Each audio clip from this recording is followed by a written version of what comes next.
Si uno mira un mapa de Europa, hay una pregunta que casi siempre salta a la vista. Parece una simple curiosidad, pero la respuesta esconde una historia increíble de estrategia, de sacrificio y sobre todo de supervivencia. Y hoy la vamos a descubrir juntos. La pregunta es esa, así de directa. ¿Por qué Mónaco no es Francia?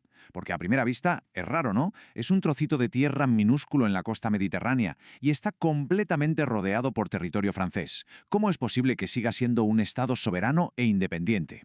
Y es que, claro, la confusión es más que comprensible. Piénsalo, está totalmente rodeado por Francia. Su defensa militar, ¿quién la garantiza? Francia. La moneda que usa, el euro, igual que Francia. Sus relaciones diplomáticas están súper alineadas con las francesas y para colmo tienen una unión aduanera. Es que, visto así, uno podría pensar que es más un departamento de Francia que un país de verdad. Vale, pues para desenredar todo este lío vamos a hacer un viaje por su historia. Primero, entenderemos esa relación tan particular que tiene. Luego, conoceremos a la dinastía que lo ha mantenido a flote durante siglos. Descubriremos el increíble sacrificio que aseguró su independencia, veremos cómo se reinventó de la nada y al final entenderemos su relación actual con Francia. Empecemos por el principio. Y lo primero que hay que entender es que todas esas cosas que parecen dependencias, en realidad, no son signos de debilidad. Es justo lo contrario. Son la prueba de su poder, el resultado de decisiones tomadas por un Estado soberano. Claro, es que la palabra clave aquí es soberanía. ¿Y qué significa realmente? Pues por encima de todo es independencia política. No significa que un país tenga que ser autosuficiente en todo. Significa que tiene la autoridad para firmar los tratados que quiera, como su acuerdo de defensa con Francia o el que le permite usar el euro. Esos pactos no son una renuncia a su independencia, sino un ejercicio de ella. Venga, ahora sí vamos a rebobinar, porque la identidad de Mónaco no es algo que surgiera ayer. Tiene unas raíces profundísimas, y toda su existencia se debe a la tenacidad de una sola familia, los Grimaldi. Es que la historia de Mónaco es de película, una auténtica montaña rusa.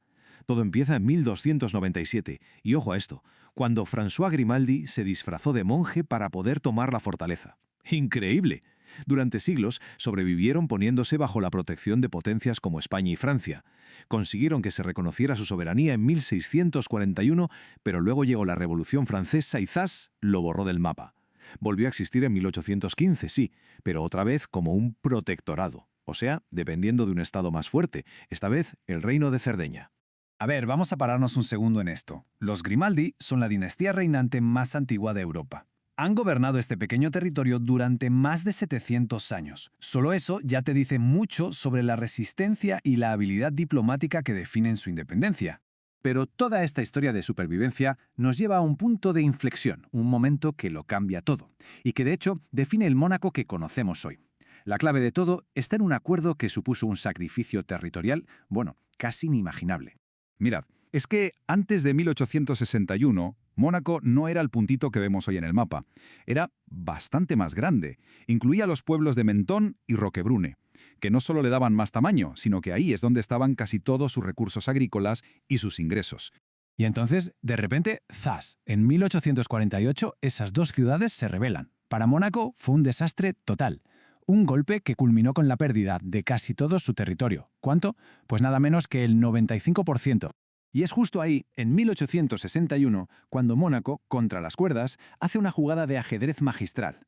Con Italia unificándose y Francia en plena expansión, toma una decisión radical, cede formalmente sus derechos sobre Mentón y Roquebrune a Francia.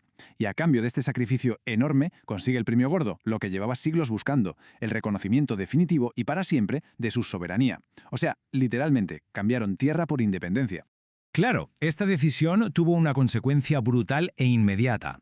Sin sus tierras más productivas, Mónaco se iba directo a la bancarrota.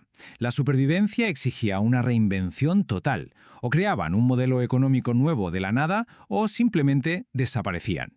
Y el plan fue de una audacia increíble. El príncipe Carlos III, viendo que se hundía el barco, se la jugó a una carta, el juego, que estaba prohibido en los países vecinos. Se construyó un casino. Pero para atraer a los más ricos de Europa, hizo algo todavía más radical en 1869. Eliminó los impuestos directos. De repente, Mónaco ya no era solo un sitio para jugar, era un paraíso fiscal. Fue el nacimiento del Mónaco que todos conocemos.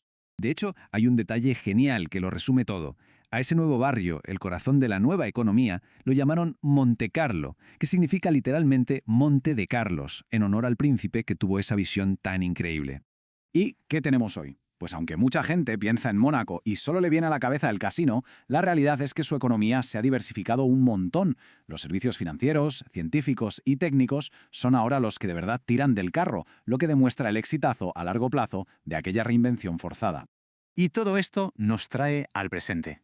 ¿Cómo es la relación actual entre Mónaco y Francia? ¿Sigue siendo una dependencia? Pues para entenderlo, solo hay que fijarse en cómo han cambiado las palabras que usan en sus acuerdos. Y es que las palabras aquí son clave. Fijaos en la diferencia. El Tratado de 1918 hablaba de una amistad protectora. Esto suena un poco a yo te cuido porque eres pequeño, ¿no? A una relación desigual. Pero en cambio, el nuevo Tratado de 2002 usa el término comunidad de destino. Esto es otra cosa. Suena a socios, a dos iguales con un camino común. El acuerdo moderno lo deja clarísimo. A ver, sí, Francia garantiza la defensa de Mónaco, pero no es gratis. Es a cambio de que Mónaco alinee sus acciones con los intereses de Francia. Es un pacto estratégico, una elección soberana que hace Mónaco, no una imposición. La relación es diplomática, de nación a nación. Así que, en definitiva, que Mónaco sea un país independiente no es una simple anécdota histórica, no es una casualidad. Es el fruto de una historia de aguante, de un sacrificio territorial masivo y de una capacidad brillante para adaptarse económica y diplomáticamente. Y todo esto nos deja con una pregunta final muy interesante. ¿Qué fue lo que de verdad salvó a Mónaco? ¿Fue el sacrificio? ¿Ese cambio de tierra por soberanía? ¿O fue la pura necesidad, el tener que reinventarse o morir? Quizás la respuesta es que una cosa no podría haber existido sin la otra. Un equilibrio perfecto entre estrategia y necesidad.